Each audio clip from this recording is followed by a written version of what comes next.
मुहर्रमुल हराम को बहुत सारी निस्बतें और फजीलतें हासिल हैं। इसका आगाज़ यकम मुहर्रम से होता है। उम्मत मुस्लिमा के बहुत बड़े लीडर और रहनुमा और दुनिया के अंदर मईशत, मुआशरत, नज़्म व नस्क, अदल, इंसाफ और इंसानी तवानाई का भरपूर काम करने वाली शख्सियत हज़रत उमर फ़ारूक रदी अल्लाह ताला। हज़रत फ़ारूक आज़म रदी अल्लाह ताला अन्हो इस उम्मत के मुहद्दिस हैं। नबी पाक सल्लल्लाहु अलैहि वसल्लम ने फरमाया कि उम्मत में मेरी उम्मत के जो मुहद्दिस हैं वो फ़ारूक आज़म हैं। फरमाया इन्हें रब की तरफ से इल्हाम होता है। वही का सिलसिला ख़त्म हो गया, इल्हाम बाकी है। यानी अल्लाह ताला जब किसी से कोई खैर का काम कराना चाहता है तो ख़ुद उसके दिल में वो बात पैदा फरमा देता है। और सियासता में हदीस है, नबी पाक अलैहिस्सलाम ने फरमाया कि उमर के दिल और ज़ुबान पर रब करीम ने हक जारी फरमा दिया है।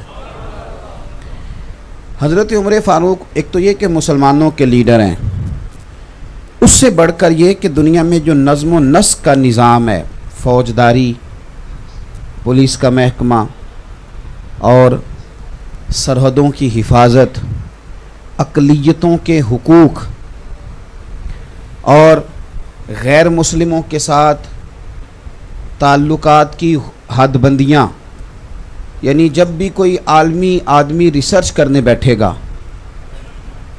तो वो जब दुनिया के अंदर किसी निज़ाम के वज़ा होने के बाद उस निज़ाम के कामयाबी से चलने को देखेगा तो इंशाअल्लाह ताला वो जिन लोगों को पहली सफ़ों में जगह देगा उनमें सैयदना फ़ारूक आज़म रदी अल्लाह ताला अन्हु भी शामिल। ये अभी लॉकडाउन का मामला था तो हमारे यहाँ भी अल्लाह खैर करे,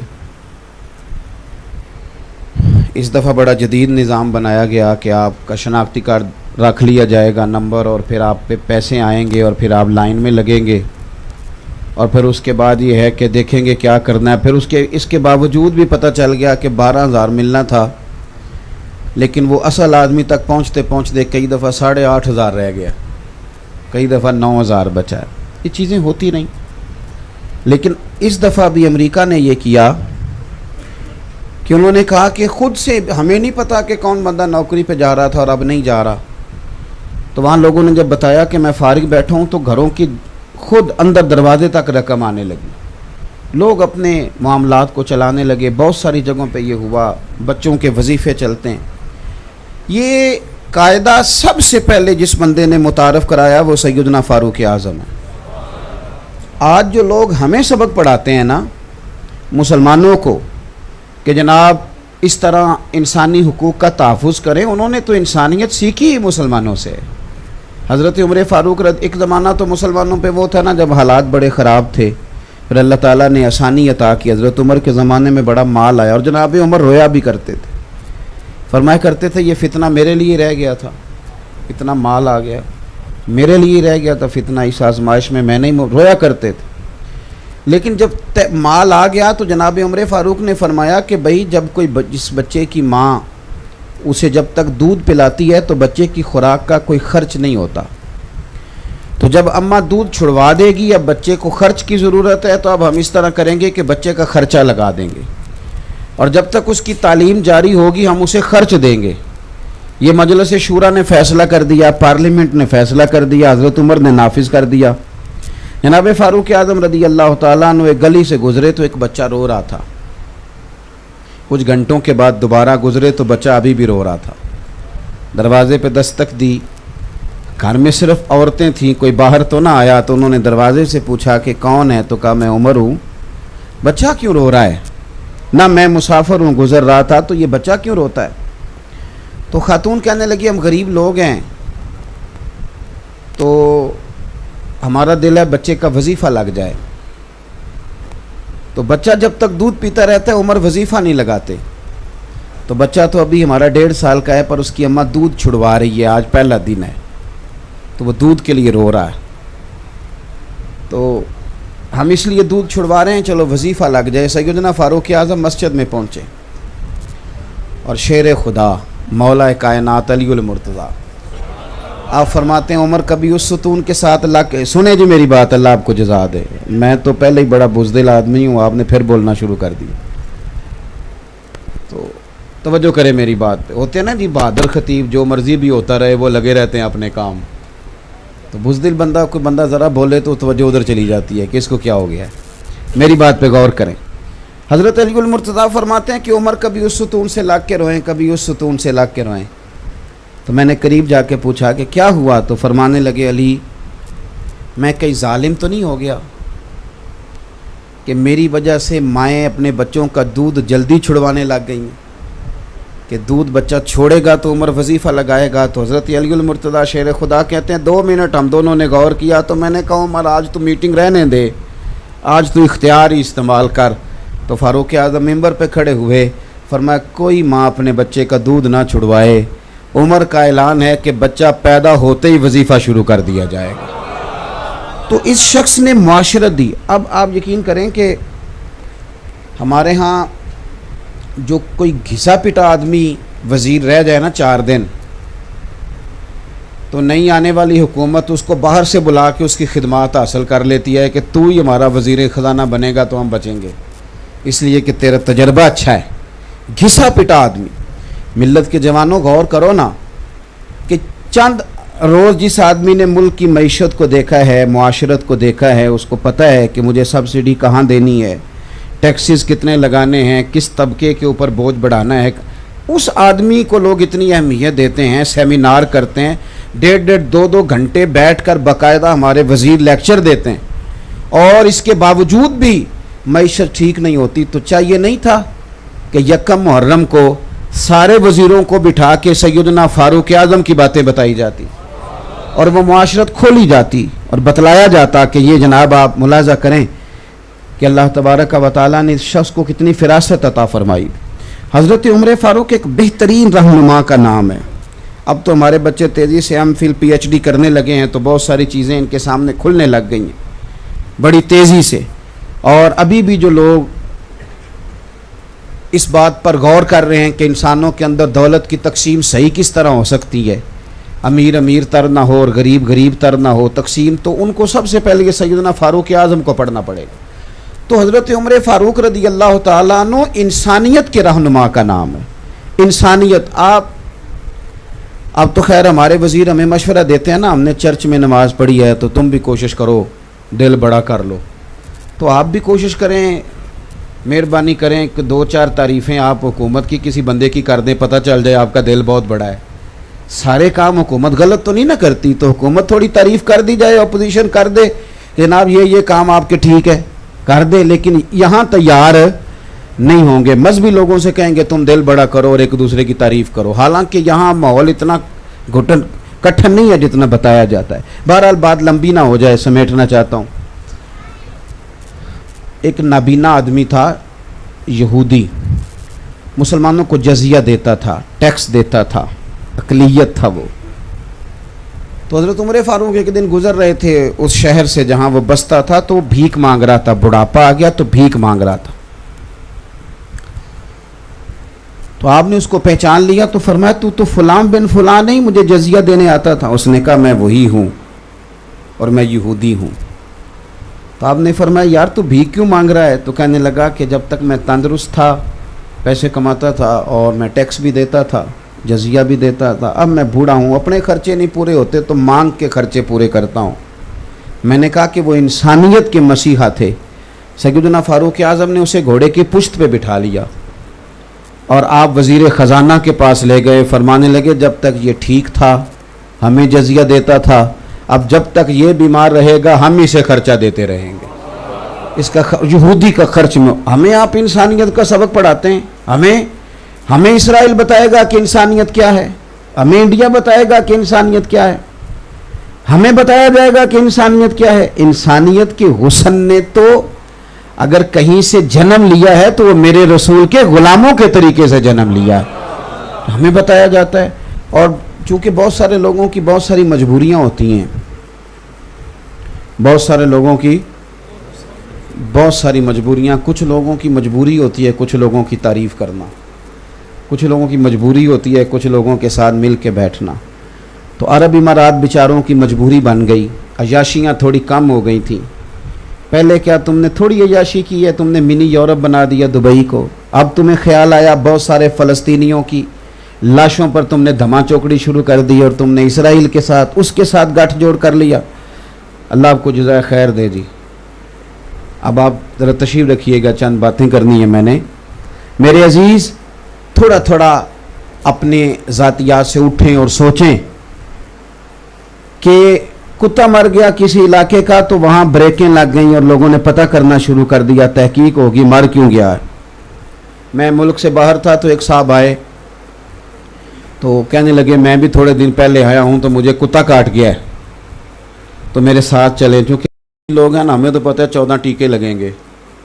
तो वो आया, कहने लगा कुत्ता काट गया। तो जिनके घर मेरा क़याम था वो कहने लगे आप फिक्र ना करें, जिस कुत्ते ने आपको काटा है उसे पहले से टीका लगा दिया गया है। तो यहाँ सारे बंदोबस्त पहले कर दिए जाते हैं। अब वो काटे भी तो किसी को कोई तकलीफ़, तो कुत्ते का लोग इतना ख्याल करेंगे, उसे वैक्सीनेशन करेंगे, उसका पूरा ख्याल करेंगे। लेकिन इसराइल की बच्चियाँ, फ़लस्तीन की बच्चियाँ मार दी जाएँ, काट दी जाएँ। और अगर कोई उस बारे में बात करे कोई मजहबी आदमी तो लोग कहते हैं सियासत कर रहा है। और मियाँ ये वो वाली सियासत है जो अगर तुम करो तो तुम्हें नफल इबादत से ज़्यादा सवाब दिया जाएगा। अगर तुम किसी मुसलमान के हुकूक की बात करो तो सबसे पहले हज़रत उमर फ़ारूक के हवाले, और ज़रा सुन लें, मेहरबानी फरमाएं, याद रख लें अच्छी तरह ये बात कि हज़रत उमर, ये हमारे यहाँ ना अब मोहब्बत का लोगों ने तर्जुमा ये किया है कि मोहब्बत माना इसका है कि दूसरे की नफ़ी करें तो मोहब्बत होती है। नबी पाक सल्लल्लाहु अलैहि वसल्लम ने फरमाया था जब तुम मेरी मोहब्बत में बोलो तो ऐसा ना हो कि महसूस हो कि तुम किसी नबी की शान कम कर रहे हो। इसलिए आला हज़रत फरमाया करते थे ये ना कहो कि शान यूसुफ जो दबी तो वो भी इसी दर पे दबी, बल्कि कहा करो शान यूसुफ जो बढ़ी तो वो भी इसी दर से बढ़ी। तो ऐसा ना करें, कभी भी ऐसा महसूस ना हो कि आप सहाबा की बात करनी शुरू कर दें तो यूँ महसूस हो कि आप इस तरह बात कर रहे हैं कि आपको अहले बैत नबुवत भूल ही गए हैं। याद रखना, ईमान बचेगा ही उसका कि जिसके सीने में मेरे मुस्तफ़ा की औलाद का प्यार होगा, बाकी तो ईमान ज़ाया हो जाएगा। लेकिन ये शर्त नहीं कि आप किसी सहाबी का तज़किरा ही ना करें, सारी ज़िंदगी यही कहते रहें कि मैं अहले बैत नबुवत का नौकर हूँ। तो भाई आप, और अब तो खैर एक और बड़ी बात हो गई है, एक फ़र्क लोगों ने शुरू कर दिया, कहते दर वाले और ने ते घर वाले ते तेरी किने ड्यूटी लाई है नखेड़न दी, अपनी भी हैसियत का तायुन करना। काका तू क्या है, दर वाले घर वालों का जो फ़र्क कर रहा है तो तू भी तो बोलना, तू क्या है, अपनी भी हैसियत का, तेरी हैसियत है कि तू तायुन करे घर वाला कौन है दर वाला कौन है। किस तरह की बात कर। सैयदा आयशा सिद्दीक़ा तुम्हें दर वाली नज़र आती हैं। आप सूफिया के मानने वाले हज़रत मुजद्दद अल-फ़सानी, इतना बड़ा सूफी भी दोबारा आएगा दुनिया में। शेख अहमद फ़ारूक सरहंदी फरमाते हैं मैं ख़त्म शरीफ पढ़ता था, सवेरे पढ़िएगा हज़रत उमर फ़ारूक का ख़त्म शरीफ, उनका भी ये साले सवाब होता है। हज़रत मुजद्दद साहब कहते हैं मैं साले सवाब करता था, ख़त्म शरीफ पढ़ता था, अहले बैत के नाम लेता, खुलाफा के नाम लेता, अशरा मुबशरा के नाम लेता, सिर्फ ना मतलब मुझसे रह जाता हज़रत आयशा सिद्दीक़ा का नाम, मैं उनका नाम लेके साले सवाब नहीं करता था। फरमाते हैं मुझे एक रात ख्वाब में मदीने वाले रसूल की ज़ियारत नसीब हुई। पता है हुजूर ने क्या फरमाया? फरमाया शेख अहमद तुम्हें पता है मैं रोटी आयशा के घर खाता हूँ, तुम्हें पता है मैं खाना उधर जाके खाना पसंद करता हूँ और तू मेरी आयशा का नाम ही नहीं लेता दुआ में। तो फरमाते हैं कि मैंने उसके बाद तहैया किया। अब मैं बात शुरू यहाँ से करता था कि सैयदा खतीजा, सैयदा आयशा, थोड़ी एहतियात करें, हमारी हैसियत क्या है, हमारी क्या हैसियत है, हम फैसला कराएंगे सहाबा और अहले बैत के बीच। अपने नज़रियात को मजबूत करें, अपने अकायद को मजबूत करें। इमाम हसन और इमाम हुसैन की अज़मत ईमान है, लेकिन याद रखना हज़रत उस्मान गनी इनके खालू हैं, और वो वाले खालू हैं कि इन दोनों को तलवारें दे के ना मौला अली ने हज़रत उस्मान के दरवाजे पे खड़ा कर दिया था। आप उस बंदे की शान समझते हैं कि जिसकी हिफाजत के लिए हसन और हुसैन खड़े हैं तलवारें ले। आप मकाम को समझें, हज़रत सैयदना उस्मान गनी रज़ी अल्लाह। तो सहाबा का इकराम करें, अहले बैत नबुव्वत का इकराम करें। बात चूँकि लंबी नहीं करनी, कुरान मजीद ने कहा मुहम्मदुर रसूलुल्लाह, मोहम्मद सल्लल्लाहु अलैहि वसल्लम अल्लाह के रसूल हैं। वल्लज़ीना माअहू अशिद्दाउ अलल कुफ़ार, और जो उनके साथ वाले हैं वो काफिरों पे सख्त हैं, काफिरों पे रुहमाउ बैनहुम, और आपस में रहम दिल हैं। कुरान कह रहा है वो आपस में रहम दिल हैं, तू कह रहा है आपस में दुश्मन थे। कुरान मजीद फरमाता है कि सहाबा और अहले बैत हुजूर के सारे साहब, वल्लज़ीना माअहू के लफ्ज़ है ना, सारे साथ वाले आपस में रहम दिल हैं। तो मियाँ तुझे कहाँ से इख्तलाफ नज़र आ गया? और फिर एक और बात याद रखना, तू बड़ा मुहिब हो के अगर कभी ये सोचे ना कि मैं सहाबा की बात करूं और अहले बैत की ना करूं, और अहले बैत की करूं तो सहाबा की ना करूं, तो याद रखना अब्बा और चचा की कभी लड़ाई हो भी जाए ना, भाई अगर कभी आपस में नाराज़ हो भी जाएं, तो बेटा अगर बोले ना बाप की हिमायत में और चचा के खिलाफ कोई बात करे, तो अब्बा कह देता है जिसकी हिमायत में वो बोल रहा होता है कि पुत्र तू चुप कर, ये साडा भरावां दा मामला है, तेरा कोई हक नहीं है इसमें बोलने का, तेरा काम, हालांकि वो अब्बा की हिमायत में बोला था, पर अब्बा कहने लगे पुत्र तेरा काम, ये हमारा भाइयों भाइयों का मामला है, हम दोनों बराबर के, हम जाने एक दूसरे से बात, तेरा हक बनता। तो भाई अगर उनके कोई मुशाजरात हुए भी तो मेरा और आपका हक बनता। अब बात को सुने और अच्छी तरह दिल में जगह दें। कुल ला असअलुकुम अलैहि अजरन इल्लल मवद्दत फिल कुर्बा। कुरान ने नस बयान कर दी, महबूब अपने ग़ुलामों से कह दो कि मैं तबलीग रिसालत पर तुमसे कोई अजर नहीं मांगता, इल्लल मवद्दत फिल कुर्बा, अगर कुछ करना है तो मेरे करीबियों से प्यार करते रहना। मैं आपको एक बात अर्ज़ करूं, प्यार जो होता है ना वो अपना रूप खुद इख्तियार करता है, वो अपना रूप खुद इख्तियार करता है। 5,000 रुपया 10 मुहर्रम को किसी मस्जिद में बड़ी नेकी करके लंगर में आपने दे दिया तो इमाम हुसैन का प्यार पूरा हो गया,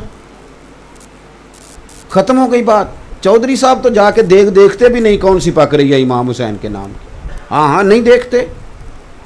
आप दोस्तों के लिए जब दावत पकाते हैं तो आप होटल तलाश करते हैं, मर्जी का आर्डर देते हैं, और इमाम हुसैन के नाम की न्याज आपने पकाई है, तो आपका तो लंगर के मामले में वो रवैया नहीं है जो होना चाहिए था। मैं दूर तो जाते नहीं, मैं तो अभी लंगर पे हूँ। ये महफिल में जाके ना तो इसने 2,000 रुपया फेंक दिया कारी साहब पे, तो जो कहता है मेरा इश्क पूरा हो गया इमाम हुसैन के साथ, छुट्टी हो गई बात। ओ खुदा के बंदे, इमाम अली मकाम के साथ तेरा प्यार। मेरी अम्मा बिल्कुल पढ़ी लिखी नहीं थी, बिल्कुल पढ़ी लिखी नहीं थी। खीर पकती थी 10 मुहर्रम को, अम्मा कहती थी ठूठियाँ भी ज़रूरी हैं, और फिर मेरी अम्मा कहती थी इसने लंगर बांटना है वो पहले वुज़ू कर ले, ये मेरे नबी की औलाद के नाम का लंगर। मैं कई दफ़ा दलीलें देता था, वो उन्होंने नहीं पढ़ा था किसी किताब में। मैं कई दफ़ा अम्मा जी ये वुज़ू नहीं ये ज़रूरी, तो कहने से पुत्र तेनू नहीं पता, ये हुसैन पाक दी गल है। यहाँ तो अब माहौल ही, हमारा रवैया ही कोई नहीं, कैफियत ही नहीं। आला हज़रत फाज़िल बरेलवी रहमतुल्लाह अलैह ने 1000 किताब लिखी है, वो अर्जियात पर भी बहस करते हैं और वो हमें जोग्राफिया भी बताते हैं, और वो हर लिहाज में मुसलमानों के रहनुमा हैं। कुछ लोग किताबें पढ़ते पढ़ते खुश्क भी हो जाते हैं, ये भी बड़ा नुक्स वाक़या होता है, खुश्की रह जाती है, शेर व सुखन का कोई ज़ौक़ बाकी नहीं रहता। आला हज़रत बरेलवी गौस पाक के नाम का लंगर था, गौस आज़म की शरीनी, समझ लें जिस तरह, अब तो खैर वो नहीं रहा, पहले होता था कि वो शक्करपारे ले आते थे 11वीं वाले दिन, लोग उस पर ख़त्म हो मखाने आ जाते थे, तो वो शरीनी थी थोड़ी सी गौस पाक के नाम की, ख़त्म शरीफ हो गया उस पर, तो उसका एक टुकड़ा ज़मीन पे गिर गया। मेरी बात पे गौर करना, मैं आपको मलंग की बात नहीं बता रहा, उस बंदे की बात बता रहा हूँ कि जो हर वक्त दलाइल की दुनिया में रहते हैं, जो बराहीन की दुनिया में रहते हैं, जो कलम के पेचोताब से पूरे आगाह हैं, जिन्हें बात करने का ढब और सलीका मुकम्मल दलाइल के साथ आता है, लेकिन थोड़ी सी शरीनी गौस पाक के नाम की ज़मीन पे गिर गई, तो आला हज़रत रहमतुल्लाह अलैह ज़मीन पे उतरे, हाथ नहीं लगाया, सर झुकाया, और फिर अपनी ज़ुबान के साथ शरीनी उठाई, तो साथ दाएं बाएं जो शागिर्द मुरीद बैठे थे कहने लगे हुजूर ये वाला रंग तो पहली दफ़ा देखा है। आप फरमाने लगे जो तुमने पहले सारे रंग देखे हैं वो इसी रंग का सदका है, ये इसी रंग का सदका है जो तुमने पहले सारे देखे हैं। कैफियत ही नहीं है। हुजूर की औलाद की तो बात करें, नबी पाक की औलाद की। हुजूर मुफ्ती आजम हिंद फरमाया करते थे, मुझे याद नहीं कि मैंने कभी हुजूर की औलाद का नाम बगैर वुजू के ज़ुबान से अदा किया हो। सरकार की औलाद से प्यार करें, अहले बैत नबुव्वत के साथ हमारा रिश्ता अकीदत का हो और हमारे लबो लहजे से बात छलके कि हमें रसूल पाक की औलाद से प्यार है। देखो ना यारो, अगर चौधरी साहब खुद जाएं 10 मुहर्रम को अच्छे चावल ख़रीद के लाएं और फिर वो पकाने वाले को खुद बुला के तलकीन करें और फिर वो कहें कि आज जो बर्तन है ना, नाराज़ हो गए हो, उसी मैनू चौधरी जाप दे हो सारे, हूँ हाँ ही नहीं कर दे। और मेरी बात सुनो साहब, बात को समझो। बेटी की शादी हो तो बंदा पूरे जोबन पे आ जाता है। वो कहता है कि ख़ास शय होनी चाहिए, कोई ख़ास प्यार है ना बेटी से, तो प्यार बतलाता है कि अब्बा खुद गया सारी चीज़ें ख़रीदने, वो खुद गया हर सारे काम करने। चलो मैं आपको अपनी बात बताता हूँ, अभी की ताज़ी। मैं कभी घर कोई चीज़ नहीं लेके गया था, कभी भी। बहन भाई बीवी वो उनकी ताकत नहीं कभी मुझे कह दें कि आंधी बारी फलानी शय ले आए। जब से बच्चे हुए ना वो जो मर्ज़ी आर्डर लगा देते, जो मर्ज़ी। एक दो दफ़ा मैंने उनकी अम्मा से कहा इन्हें मना करो, कहती तुसी आप ही कर लो। बात को समझें। कई दफ़ा उतरता हूँ गाड़ी से, उनकी मर्ज़ी की चीज़ लेता हूँ, घर तो दाखिल होना है कि नहीं, बिगड़ जाते हैं ना लेके आए, बिगड़ जाते हैं। मैं मुल्तान शरीफ था परसों तरसों, तो सबसे छोटे वाले ने मुझे कहा कि कार तां वड़िया जे मेरी गड्डी लैके आनी जे। वो कार देख ली किसी की, तो मैं आधी रात को ढूंढता फिरता था कि इसकी गाड़ी मिल जाए ताकि मैं तो ये प्यार है ना। प्यार आपको बहुत सारे काम कराता है जो आप पहले ओ यार इमाम हुसैन से प्यार हो जाए और फिर किसी पुत्र का नाम बंदा गुलाम हुसैन ना रखे, फिर कभी उसको शौक़ ना पैदा हो कि मैं खुद जाऊं जाके बाज़ार से चावल ख़रीदूं। आज मैंने जो है वो जो टेंट के बर्तन है उनमें लंगर नहीं देना। आज मैंने बीवी से कहना जहेज़ वाले निकाल, इसलिए कि इमाम हुसैन की न्याज बांटनी है। तेरा पता तो चले ना तुझे इमाम हुसैन से प्यार है, लेकिन तू खुल के तकरीर करे और खुल के वहाँ मैं सट के आया पूरा 1000 रुपया इमाम हुसैन ना प्यार जो सी ओ भाई हूँ तो 1000 रुपया बाल बर्गरां ते ला छड़ देना, वो मुक गई, ख़त्म हो गई बात। तो आपका प्यार छलके, आपकी तबीयत हो। मैं कहता हूँ क्यों ऐलान करना पड़े इमाम साहब को हर साल के जी इमाम हुसैन की न्याज दिलानी है, क्यों उनको ऐलान करना पड़े हर साल, क्यों कहना पड़े?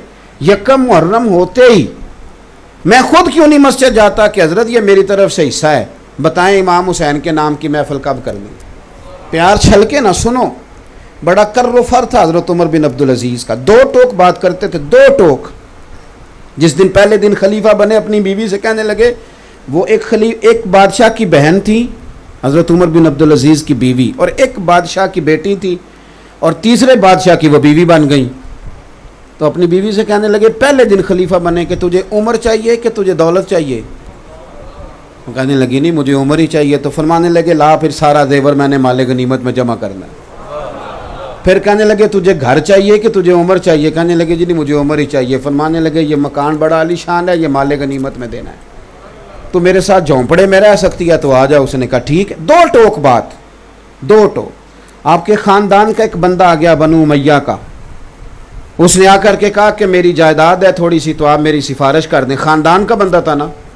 आपने वज़ीर को बुलाया और जो बाहर हारिस खड़े थे, जिनको आजकल हम बॉडी गार्ड कहते हैं, ये भी शौक़ है। अब तो पीरों मौलवियों को भी लग गया है कि 2-4 गनमैन हो तो पता चलता है बंदा को तगड़ा आया है।